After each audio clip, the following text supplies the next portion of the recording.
मैं राजेंद्र गांधी अपने YouTube channel में आपका स्वागत करता हूं। आज की वीडियो में हम आपकी पाठ्य पुस्तक भास्वती के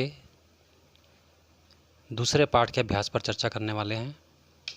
आइए शुरू करते हैं। पाठ का नाम है सो वर्णो नकुलः, सोने का नेवला। पहला प्रश्न है अधोलिखितानां प्रश्नानाम् उत्तराणि संस्कृत भाषया देयानि। नीचे लिखे प्रश्नों के उत्तर संस्कृत भाषा में दो। पहला प्रश्न है नकुलः कीदृश आसीत्, नेवला कैसा था। आप इसको दो प्रकार से लिख सकते हैं। नकुलः सोवर्णो आसीत्, नेवला सोने का था, या फिर नकुलः रुक्म पार्श्वः आसीत्, नेवले का पीछे का भाग सोने का था। अगला है बिलान निष्क्रम्य नकुलः किम कथयति, बिल से बाहर आकर नेवला क्या कहता है। उत्तर बिलात निष्क्रम्य नकुलः कथयति यत्, बिल से बाहर आकर नेवला कहता है कि वह अयम यज्ञ सक्तु प्रस्थेन तुल्यन है, कि तुम्हारा यह यज्ञ एक शेर सत्तू के बराबर भी नहीं है। अगला है उंच वृत्तिर्द्विजः कुत्र न्यवसत्, उंच वृत्ति वाला ब्राह्मण कहाँ रहता था। उंच वृत्ति से अभिप्राय है कि जो ब्राह्मण खेत में बिखरे हुए दानों को समेटकर उसी पर अपना जीवन व्यतीत करता था, ऐसी वृत्ति वाला ब्राह्मण कहाँ रहता था।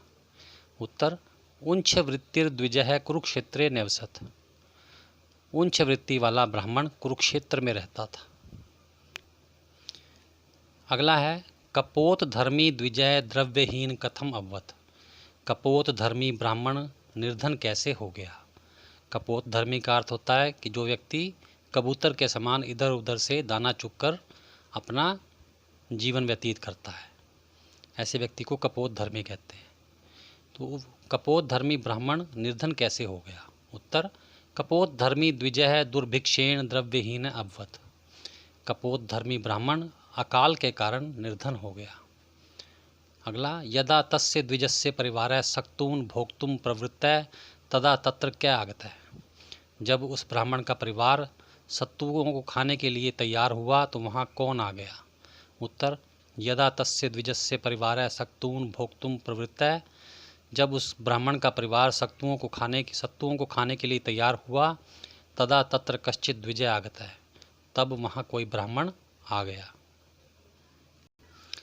अगला द्विजः सक्तून कस्मै प्रादात्, ब्राह्मण ने सत्तुओं को किसको दे दिया। उत्तर द्विजः सक्तून अतिथये प्रादात्, ब्राह्मण ने सत्तू अतिथि को दे दी। दूसरा प्रश्न है अधो अंकितेषु संधि विच्छेदम दर्शयत्, नीचे अंकित पदों में संधि विच्छेद कीजिए। पहला है महद आश्चर्यम, संधि छेद बनेगा महत जमा आश्चर्यम। बिलान निष्क्रम्य, बिलात जमा निष्क्रम्य। उंच वृत्तेर्वदान्यस्य, उंच वृत्तेः जमा वदान्यम।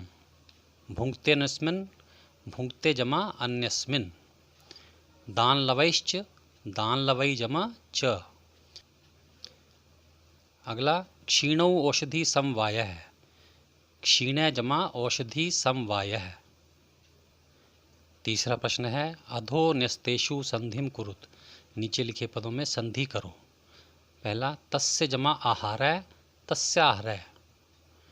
यत जमा अभूत जमा विभौ विभो, यद भूत विभो।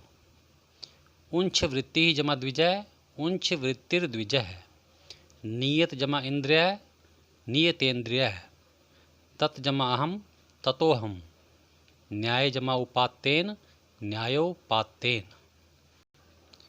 चौथा प्रश्न है अधो अंकितो श्लोक्यो स्वमातृभाषा अनुवादः कार्य, नीचे लिखे श्लोकों का अपनी मातृभाषा में अनुवाद करो। पहला श्लोक है सक्तु प्रस्थेन कुरुक्षेत्र निवासिनः, प्रसंग इसका इस प्रकार होगा। प्रस्तुत श्लोक हमारी पाठ्य पुस्तक भास्वती प्रथमो भागा के अंतर्गत सौवर्णो नकुलः नामक पाठ से लिया गया है। व्याख्या। हे राजागण, तुम्हारा यह यज्ञ कुरुक्षेत्र में रहने वाले खेत में बिखरे अनाज के दानों पर अपना जीवन यापन करने वाले उस दानी ब्राह्मण के एक सेर सत्तू के बराबर भी नहीं है। भाव यह है कि गरीब व्यक्ति के द्वारा किया गया दान धनवान लोगों के यज्ञ और दान से कहीं श्रेष्ठ है। अगला है दिव्य पुष्पः कांचनी कृतम। प्रसंग पहले के समान ही लिखना है। व्याख्या, हे सज्जन, उन दिव्य पुष्पों के मसले जाने से, उस ब्राह्मण के द्वारा दान किए गए सत्तुओं के कणों से और उस ब्राह्मण की तपस्या से मेरा शरीर सोने का बन गया। भाव यह है कि गरीब ब्राह्मण के द्वारा दिए गए दान और तपस्या के कारण नेवला सोने का बन गया। इस श्लोक से हमें यह शिक्षा मिलती है कि स्वयं कष्ट और अभाव में होते हुए भी यदि हम दान की प्रवृत्ति को नहीं छोड़ते तो वह दान हमारा और मांगने वाले का उद्धार कर सकता है। ऐसे दानी को कोई यज्ञ करने की आवश्यकता नहीं है। 5वां प्रश्न है सौवर्णो नकुलः इत्यस्य पाठस्य सारांशः मातृभाषा लेखनीय। सौवर्ण सोने के नेवला, इस पाठ का सारांश अपनी मातृभाषा में लिखो। यह प्रश्न आप स्वयं करें, नहीं तो वीडियो बहुत लंबा हो जाएगा। 6वां और अंतिम प्रश्न है रिक्त स्थानानि पूरयत, खाली स्थान भरो। पहला, राजा शार्दूल महद आश्चर्यम उत्तमम श्रूयताम। हे राजाओं में श्रेष्ठ, उस उत्तम महान आश्चर्य के बारे में सुनिए।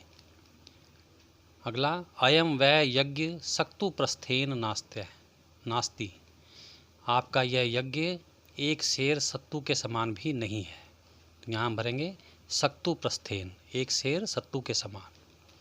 अगला, पुरा उंछ वृत्तिर द्विजय कुरुक्षेत्रे अभवत।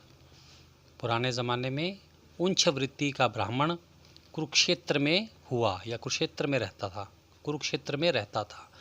तो यहाँ हम भरेंगे कुरुक्षेत्रे, कुरुक्षेत्र में। अगला, तदा क्षुधार्तम अतिथिम कुटीम प्रवेश्यामासु। तब भूख से पीड़ित एक अतिथि ने कुटिया में प्रवेश किया। अगला है तस्य विप्रस्य तपसा मे शिरः कांचनी कृतम। उस ब्राह्मण की तपस्या से मेरा सिर सोने का बन गया। शिरः अर्थात सिर। अगला, सक्तु प्रस्थेनाय यज्ञ सम्मितो नास्ति।